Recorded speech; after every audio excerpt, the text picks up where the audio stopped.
My name is Christina. I am a 32 years old who is an office worker. My husband, David, is 30 years old who is also an office worker, and we got married 2 years ago. David seems a little unreliable, but he is a very kind and independent person who can handle household chores without problems. I am the breadwinner of the house and find it rewarding to work hard and make many accomplishments at work. My workplace is located in the city, and my work is performance-based pay. There's a chance of relocation, and I've never heard of anyone taking maternity or paternity leave. Since it is customary for female employees to leave the company when they get married or have children, I had no intention of getting married in the first place because I preferred working in the office than doing housework. Therefore, when David proposed to me to marry him, I told him, I love my job, and even though I'm still the section chief now, I still want to move up. I just can't picture myself getting married, starting a family, having children, and rejected his proposal once. However, David said and promised me that we will share the household chores and will not have any children. Since he said and made that promise, I gave in and I decided to marry my husband. We both work, and although we don't always share the household chores as promised, I think we're doing well together. My in-laws tell me to prioritize family over work and ask me when I am going to get pregnant and have children, but to do that, David defends me, so I don't have to worry about it.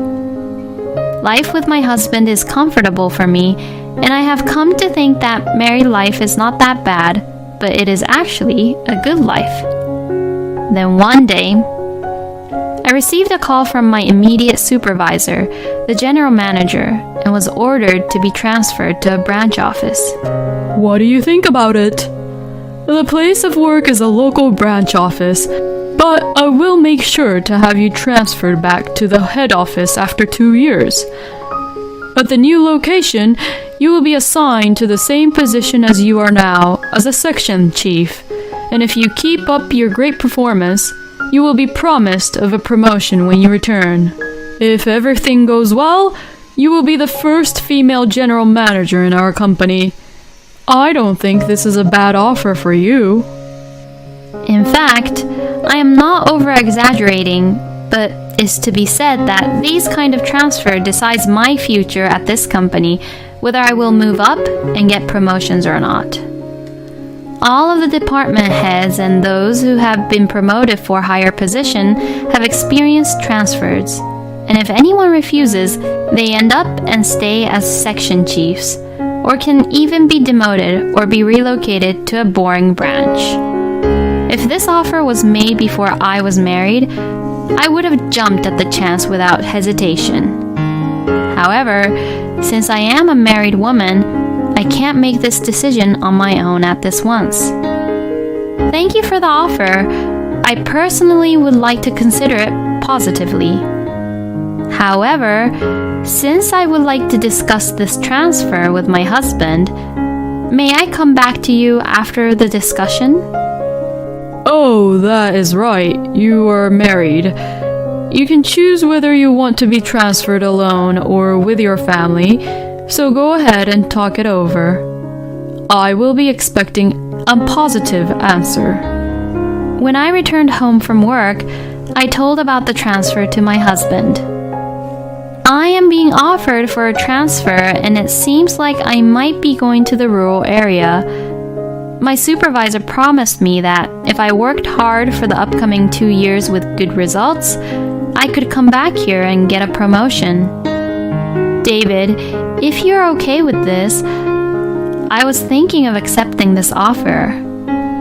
If I accepted this offer, company is offering that I alone can go or we can go together as a family, but what do you want to do?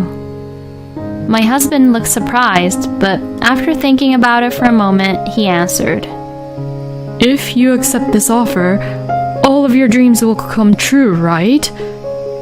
I already have a job I enjoy here, so I can't go with you. But please go, and don't worry about me. With my husband's being fine with me going alone on my own, I told the company that if I was to be transferred, I would be going alone. And then I started negotiating the working conditions and other details for when I get transferred. As a result of the negotiations, the moving expenses related to the transfer will all be covered by the company. The company also will provide me with better working conditions, such as covering my fees to go back home to see David and the return back to work, which was a decisive factor in my decision to transfer to the branch office. Later, I received the formal letter of my transfer and I moved to the rural area. I was told that I could rent housing from the company at a discount, so I ended up living there. On the day of the move, my belongings had already been packed and moved by the movers, and my husband came to the airport to see me off. To David, I told him, "Thank you for seeing me off. I will call you often and come back as often as I can." I'll be waiting for you. Don't get too comfortable just because you will be living on your own. You too, David. It's almost time. Take care of yourself, Christina. Okay, I'll get going. Thus, I began my life as living on my own, alone working. I had planned to return home during the holidays or during off-work periods, but as soon as I started working at the new branch, I was facing unexpected work troubles. I can't work under a female employee. I can't trust and count on some random stranger. I faced a typical rural area problem. Since I was a stranger to this place, the employees couldn't trust me or count on me because they don't know me. Just because I was a stranger to this place, employees spread bad rumors about me, had my instructions ignored, and they did not help me out at all when I have asked for their support. Then, a subordinate of mine who intentionally omitted me from carrying out this project made a huge mistake. The subordinate in charge turned pale. Of course, this was my responsibility as his supervisor. I had to deal with this situation by apologizing to the customers and not only making up for the mistakes which were made, but also improve the relationship with my subordinates to gain their trust and to get to know me so they can trust and count on me more. My supervisor, who heard about this situation, could not see me like this anymore, so he called me. I understand what you're going through right now because I have already experienced the similar situation when I got transferred myself. I know you may think the situation is unfair and unreasonable, but in such times like these, the subordinates won't accept you if you force your righteousness onto them. It is very important to communicate with them and get to know them well. Also, make horizontal relationship of equals. With the advice of my supervisor, I began to actively spend more time with everyone in the branch office to make horizontal relationship of equals. I was not a member of any neighborhood associations, but when I learned that the company's housing was part of a neighborhood association, I joined that as well. In the meantime, I was not able to spend much time on my own, and I was unable to return to my home where my husband was waiting for me. I kept in touch with David frequently, but after a few months apart, it became difficult to reach him even if I called him at night or sent him messages over WhatsApp. I'm having a difficult time at work. I'm working always until late at night. I was too tired, I fell asleep. Every time I tried to talk to him, he would say such things, and since I was busy myself, I never questioned David and just thought if that's the case, I can't do anything about it. I was trying to concentrate on my work too, so I devoted myself to my work more.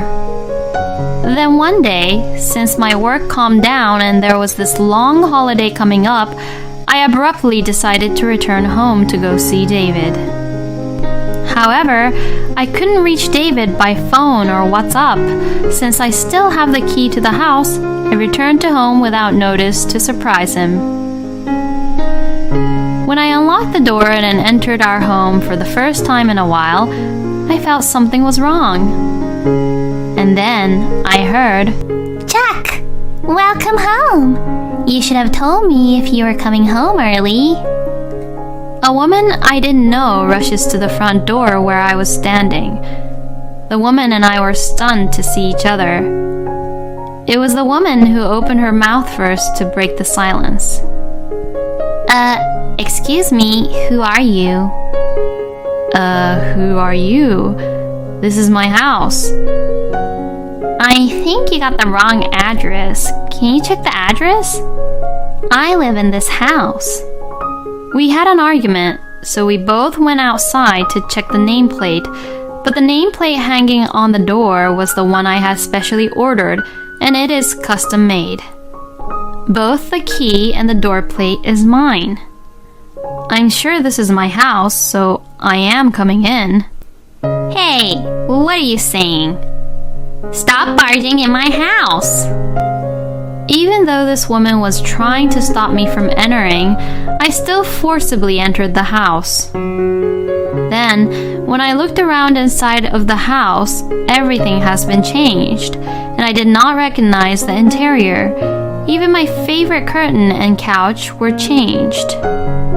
In the living room, there was a photo of David and this woman at a theme park was put up on the wall, and in the kitchen, I see a pair of mug cups I have never seen before. In the bathroom, there is a toothbrush and makeup bag which definitely did not belong to me, and when I checked the bathtub, there were shampoos and conditioner which belongs to a woman that I never bought and used before. The bed sheets in the bedroom had been changed to the bed sheets I do not recognize, and the closet was full with women clothes, which I have never seen before. Actually, the closet didn't have any of my clothes, which I left behind. All of my belongings were put away in a small storage room, which indicate that my husband was cheating on me and was having an affair behind my back in our very own house. As I was in shock, I heard the front door open. Honey, I am home. I see shoes I don't recognize. Lindsay, did you invite your friend over? "Chuck, I'm glad you're back home early. Some random stranger just barged into our home and won't go home." When I saw the man who the woman was calling Chuck was my husband, David. When David notices me, he said, "What are you doing here?" surprisingly. "David, when did you change your name to Chuck? Can you explain to me what the hell this is all about?" I asked my husband. "What are you talking about? This is Chuck. Right, Chuck?" Well, you see..." David seems to not know what to say when the woman questioned him. "Lindsay, his real name is David. It is written on his driver's license. And I am his wife. I'm Christina." "You're lying because David told me he was divorced." David, please explain Lindsay and I everything so that we can comprehend the situation, okay? "Since you never returned from your new workplace to see me, Christina, I was getting very lonely. Since I was so lonely, I signed up for a social networking app where I met Lindsay." I see. Then the name Chuck is your screen name on the social networking app? Well, that's not true. I thought it would be bad if I was discovered on this social networking app by my coworker, so I kept my last name but used false first name to meet up with her. And then? Why did you lie about being divorced? In Lindsay's profile, she wrote, I went to all girls from junior high school to college. I've never been with anyone. I am looking for a serious relationship, hoping to marry soon. When I read her profile, I was touched by that. So, to be with Lindsay, I told her that I was a divorcee, hinted that I was only looking for a serious relationship, and started living together with her. What? Why would you do such a thing? Then, my husband reopened his mouth and began to justify his behavior. It's your fault for always working and never returning to our home to come and see me, Christina. It's a man's nature to want women, so what can I do? From the beginning of our marriage, since we both worked overtime, or sometimes had to go and work even on the weekends, we've never spent enough time with each other, and now we are living separately for work, and now I don't see the point of being married to you anymore. Actually, all I ever wanted was to be relaxed at warm house where my wife will warmly welcome me home when I return from work by preparing me bath and meal. This was a bolt from the blue for me, because I had always thought of David as a husband who understood me and my work. But that does not justify you cheating me and having an affair behind my back. What you have done is such a horrible thing. If you wanted to be in a relationship with other different women, why didn't you divorce me first and do it in the right way? Because I love you both, and I couldn't think of breaking up with both of you. Wouldn't you have thought that if I were to return, you could not hide any of this to me? I can't believe it that you tried to hide this from me. What? It's your fault for breaking your promises and never returned home. If you had just kept promise and returned home, I wouldn't even think about cheating on you in the first place. What are you saying? I already explained to you that I was having trouble and hard times at work, and there was nothing I could do about it.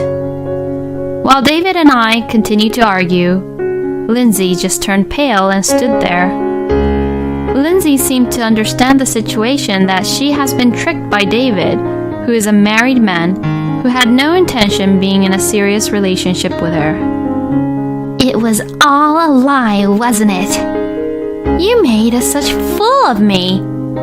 I'm leaving this house. Lindsay, no, wait.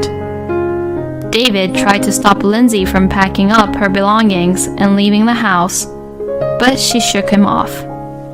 Don't you ever touch me again with those disgusting hands. I don't believe anything you say anymore. Lindsay cursed him and left. I was completely turned off by this and decided to punish my husband. I secured all the evidence I could and brought it back to my place where I was living on my own. The first thing I did when I returned was to hire a professional investigator to find out who my husband was having an affair with. The results of the investigation revealed that Lindsay was the daughter of the CEO of a company where David's workplace gets support from. I asked my lawyer to send a content-certified letter to David's house and Lindsay's parents' house. Upon receiving the content-certified letter, my husband protested that he did not want a divorce, so I prepared myself for a long battle in court. Lindsay has contacted my lawyer and we decided to meet at his office. Lindsay came to my lawyer's office with both of her parents and bowed to me. Lindsay said, "Even though I didn't know, I am so sorry for what has happened and what you had to go through this with your husband." My daughter is earnest, but also too naive since she has only went to all-girls school and hasn't experienced much. We were trying to arrange an arranged marriage for our precious daughter with a partner we approved of, but she herself longed to find love on her own. She met your husband without our knowledge and thought she found love, so she was up in the air without trying to get to know him properly. When we asked Lindsay who he was, she told us that he was a divorced man she met on a social networking app. We have warned her not to get involved with such a man, but she didn't listen. My daughter, who was in the La La Land, didn't listen to us and just left our house as if she was eloping. Since Lindsay realized that she was the mistress, she was in shock and blames herself for it and now seeing a therapist.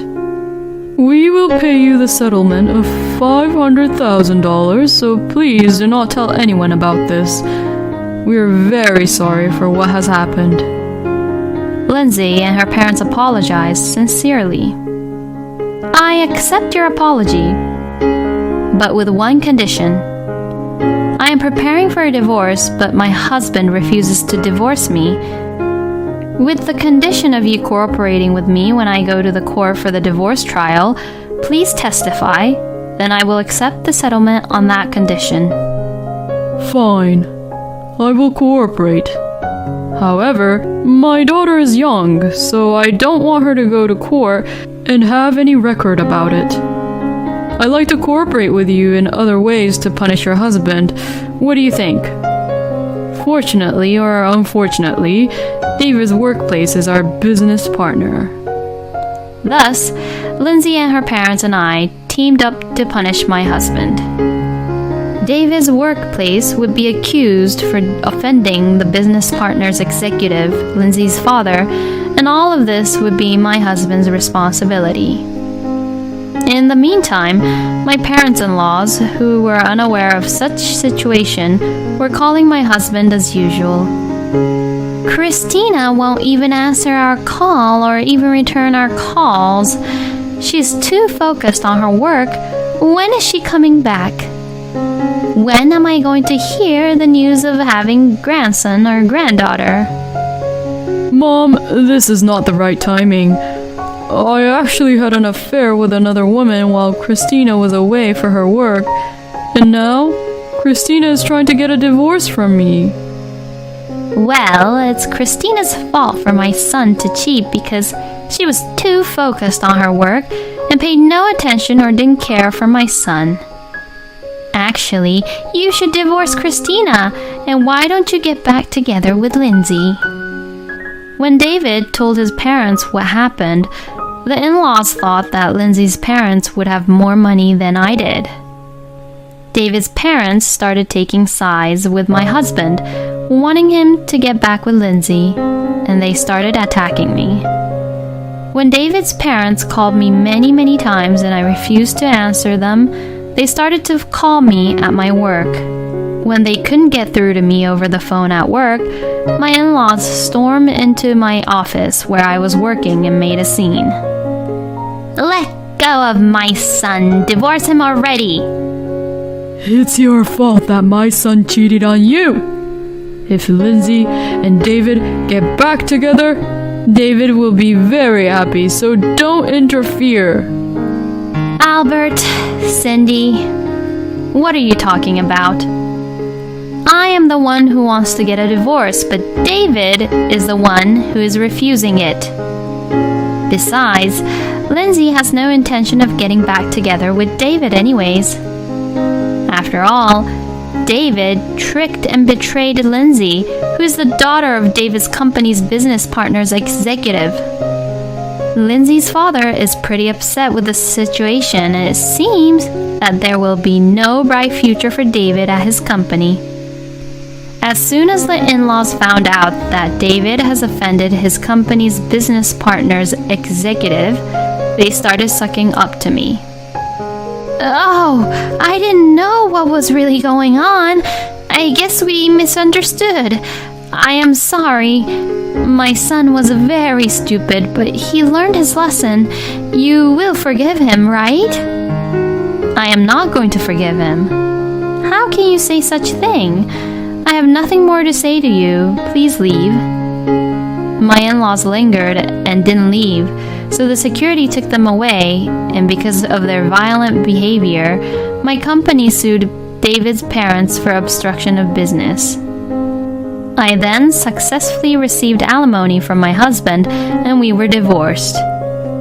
Lindsay also requested for alimony from David and compensated for the fees of the therapist's treatment. David lost his position in the company because he had offended his business partner, and he could not quit his job because he had to pay a large amount of debt for the alimony. By the time all this was over, 2 years had passed since I was transferred. Having successfully completed my term at the branch office with high performance, I was transferred back to the head office. I worked harder than ever and got promoted to the position of general manager. If I had not accepted the offer for the transfer, I might have been still be married to my ex-husband, enjoying a married life. However, people like David would have had an affair sooner or later, and I think I would have had more conflicts with my ex-in-laws. I knew that I was meant to work rather than having a family, and right now, I am very satisfied with my life, and I am very happy about it.